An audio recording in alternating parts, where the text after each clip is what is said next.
আগামীকাল বিকেলে নবান্ন থেকে আমি এবং সংশ্লিষ্ট দপ্তরের মাননীয় মন্ত্রী সিএস এফএস এবং অন্য আধিকারিকদের উপস্থিতিতে অগ্নিমিত্রা পাল এবং আমি একটি ফর্ম পাবলিশ করব, যেই ফর্ম অন্নপূর্ণা যোজনায় ফিল আপ করতে হবে এবং আমরা কালকেই বিস্তারিত বলবো।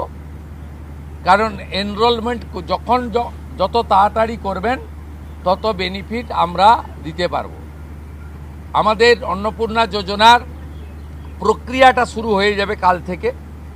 যেমন যেমন ফর্ম ফিল আপ হবে তেমন তেমন ৩,০০০ টাকা ট্রান্সফারও শুরু হয়ে যাবে। আর যতক্ষণ না ৩,০০০ টাকা ট্রান্সফার হচ্ছে, স্বাস্থ্যসাথী যেমন কন্টিনিউ রাখা হয়েছে আয়ুষ্মান ভারত কনভার্ট না হওয়া পর্যন্ত, এখানে আপনার লক্ষ্মী ভাণ্ডারকেও কন্টিনিউ করা হবে। বিস্তারিত কালকে আপনারা জানতে পারবেন, ফর্মের কপিও আপনারা কালকে পাবেন।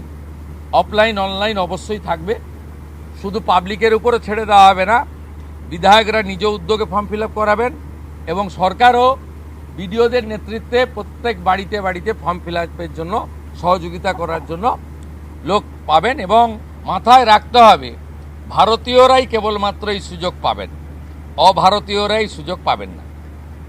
ভারতবর্ষের সরকারের টাকা বাংলাদেশ থেকে আসা অবৈধ অনুপ্রবেশকারীদের দেওয়ার জন্য নয়, এটা খুব ক্রিস্টাল ক্লিয়ার।